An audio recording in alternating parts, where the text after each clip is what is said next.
Bull stock के एक और वीडियो में आपका बहुत बहुत स्वागत है। मेरा नाम है दुर्गेश कुमार। कल हमने आपसे प्रॉमिस किया था कि आज सैटरडे है और सैटरडे को हम कुछ स्पेशल आपके लिए लेकर जरूर आएंगे। तो उसी क्रम में आज हम जो लेकर आए हैं आपके लिए एक फाइनेंशियल प्लानिंग में हम बात करेंगे 5 ऐसे पॉइंट पे जिससे आप अच्छे से फाइनेंशियल प्लानिंग अपने लिए आप कर सकते हैं और अपने फ्यूचर को देखते हुए उस सारे प्लानिंग्स को आप इंटरचेंज कर सकते हैं और जो प्रायोरिटी होगा उसको आप अपना सकते हैं।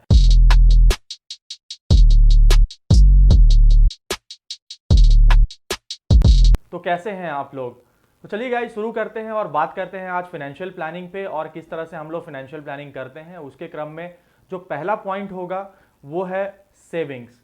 गाइस हमें पता है कि सेविंग्स कितने ज़्यादा इंपॉर्टेंट हैं। अभी कोविड वायरस आया और बहुत लोगों का जॉब गया, बहुत सारी प्रॉब्लम्स आई और बहुत ऐसा क्रिटिकल सिचुएशन आ गया हमारे सामने कि अब हम क्या करें। बहुत लोगों का जॉब गया तो वो अपनी ईएमआईज कैसे दें, अपने घर को रेगुलर इनकम कैसे कराएं और अपनी ज़रूरतों को कैसे पूरा करें। इसके लिए हमें सेविंग्स की बहुत ज़्यादा ज़रूरत होती है।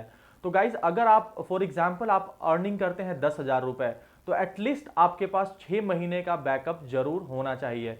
इसी को आप अच्छे से फाइनेंशियल प्लानिंग कह सकते हैं। तो अगर हम सेविंग्स की बात कर रहे हैं गाइज, तो हमें ये बिल्कुल ध्यान रखना चाहिए कि 6 महीने तक का हमारे पास सेविंग्स होना चाहिए। और 6 महीने में कितने होने चाहिए? अगर आपकी सैलरी 10,000 रुपये है तो कम से कम आपको 5 से 6 गुना आपके पास पैसे होने चाहिए। तो 6 महीने के लिए आपके पास अगर फंड रहेगा तो आपको प्रॉब्लम नहीं होगी। तो इसको हम लोग सेविंग कहते हैं। और जो भी पैसा आप कमाते हैं उसके बाद जो भी पैसा अगर बच जाता है उसको हम लोग एक सेविंग अकाउंट में डालते हैं और हम कोशिश करते हैं कि एटलीस्ट 6 महीने का हमारे पास बैकअप होकर चले। दूसरे पॉइंट है लोन। लोन की अगर बात करें तो दो तरह के लोन होते हैं, एक गुड लोन एक बैड लोन। अब गुड लोन और बैड लोन क्या होता है? ये गुड लोन वो लोन होते हैं जिसके इंटरेस्ट रेट आपको कम देना पड़ता है, जैसे हाउस लोन, आपके जैसे कार लोन, ये सारे गुड लोन्स हैं। इसमें क्या है कि आपको कम से कम ईएमआईज देने हैं और इसमें जो रेट ऑफ इंटरेस्ट होगा वो कम होगा। बैड लोन्स क्या होता है? जब आप कोई पर्सनल लोन लेते हैं या फिर इस तरह का लोन लेते हैं जिसमें आपको इंटरेस्ट ज़्यादा देना पड़ता है, तो इसको हम लोग बैड लोन कहते हैं। लेकिन अगर जो सेविंग है आपका, जो सेविंग आपने बचा कर रखा है, ये सारे पॉइंट्स एक दूसरे से रिलेटेड हैं। तो आप ये भी बात को समझें। और जो हमारा सेविंग है तो सबसे पहले हम ये कोशिश करें कि जो हमारी बैड लोन्स है उसको हम जल्दी से जल्दी पूरा खत्म कर सकें, क्योंकि उसमें हमें बहुत ज़्यादा इंटरेस्ट देना पड़ता है। फॉर एग्जाम्पल कि हम अगर एक म्यूचुअल फंड करते हैं, म्यूचुअल फंड में हम एक्सपेक्ट करते हैं कि लगभग 10 से 15% हमें इंटरेस्ट देखने के लिए मिलेगा।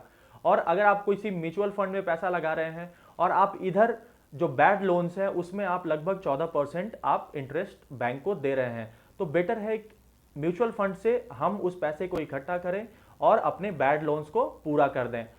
तो इससे आपको बहुत अच्छी फाइनेंशियल प्लानिंग मिल जाएगी और एक आपके पास स्ट्रेंथ आपका बना रहेगा। इसी क्रम में हमारा तीसरा पॉइंट है इंश्योरेंस। तो चलिए बात करते हैं और देखते हैं इंश्योरेंस में क्या इंश्योरेंस में हमें करना चाहिए और किस तरह से हमें इंश्योरेंस से डर लगता है। गाइज हमें बहुत बड़ा संशय ये है कि इंश्योरेंस में बहुत सारे पेपर वर्क हैं, बहुत सारे प्रॉब्लम्स हैं। किस तरह का इंश्योरेंस लेना चाहिए हमें, किस तरह का इंश्योरेंस नहीं लेना चाहिए, क्या क्या करना चाहिए। बहुत सारे फाइनेंशियल एडवाइजर एडवाइस देते हैं आपको कि आप 10 तरह के इंश्योरेंस ले लो, 20 तरह के इंश्योरेंस ले लो।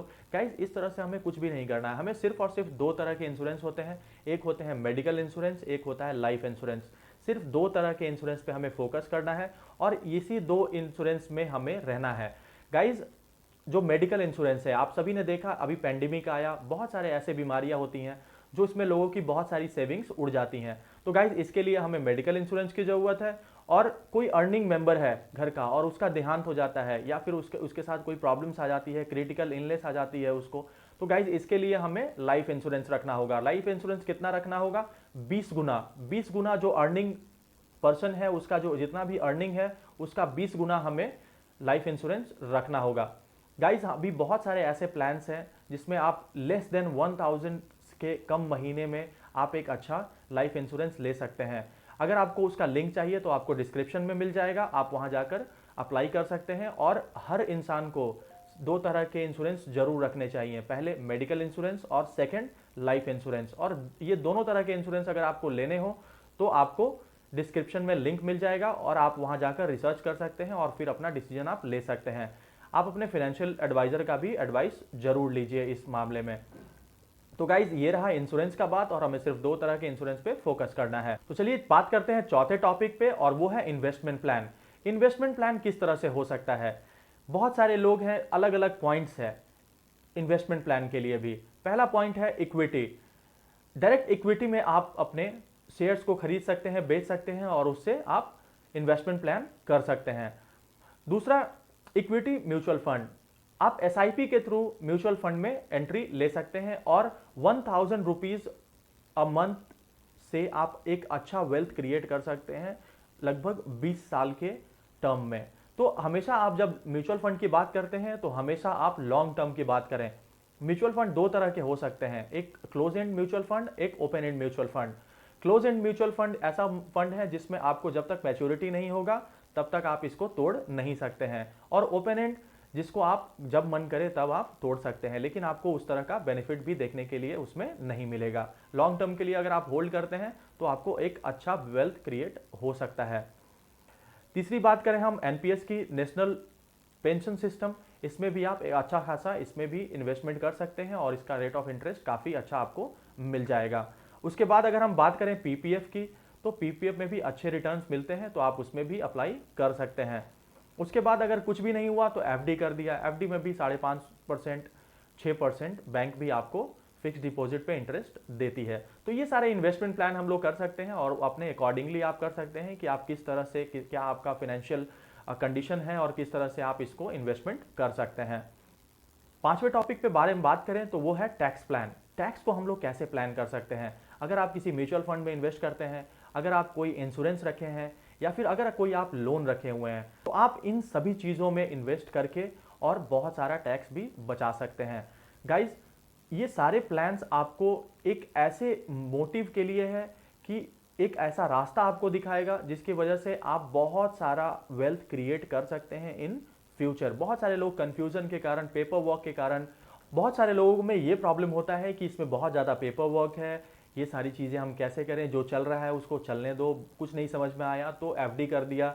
तो ये सारी चीज़ें होती रहती हैं। लेकिन गाइस, अगर आप प्रॉपर प्लानिंग के साथ अगर आप फाइनेंशियल कंडीशन को अपने आप मैनेज करेंगे तो आप देखेंगे कि एट द लॉन्ग रन आपको एक अच्छा बेनिफिट देखने के लिए मिल रहा है। तो छठा प्लान के बारे में बात करेंगे हम लोग, रिटायरमेंट प्लान। कैसे हम लोग एक रिटायरमेंट को प्लान कर सकते हैं? जैसे मैंने आपको बताया कि आप एनपीएस, नेशनल पेंशन सिस्टम में भी आप अपनी फंड्स को डाल सकते हैं और वहां से भी रिटायरमेंट अपना प्लान कर सकते हैं। उसके साथ साथ गाइज आप म्यूचुअल फंड ले सकते हैं। म्यूचुअल फंड में भी आप अपना रिटायरमेंट प्लान करते हैं।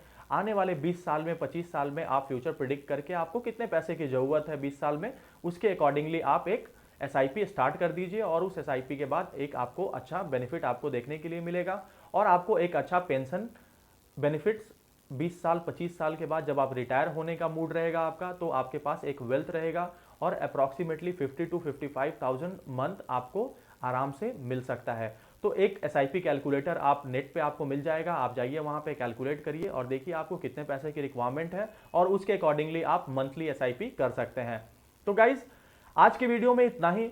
होपफुली आपको ये वीडियो बहुत अच्छा लगा होगा। अगर आपको अच्छा लगा तो लाइक करिए, कमेंट करिए, बताइए हमें कि किस तरह से आप, कौन से इन्वेस्टमेंट प्लान में आप प्लान कर रहे हैं और किस तरह से आप अपना वेल्थ क्रिएट कर रहे हैं। आप अगर कमेंट करेंगे तो और भी लोगों को पता चलेगा, और वो भी उस चीज़ों को फॉलो कर सकते हैं या स्टडी कर सकते हैं। किसी भी फाइनेंशियल प्लानिंग के लिए आपको अपने फाइनेंशियल एडवाइजर से बात करनी है, हस्बैंड, वाइफ, डॉटर, सन, जिससे भी आप एडवाइस ले सकते हैं, आप उससे एडवाइस लीजिए, और तभी किसी भी म्यूचुअल फंड में या इक्विटी शेयर्स में आप अपनी पोजीशंस बनाएं। तो आज की वीडियो में इतना ही। मिलते हैं हम आपसे नेक्स्ट वीडियो में, और बातें करेंगे कुछ बेहतरीन शेयर्स के बारे में। अगर आप इस चैनल पे नए हैं तो सब्सक्राइब कर लीजिए और लाइक करिए, शेयर करिए। मिलते हैं हम आपसे कल, और तब तक के लिए टेक केयर।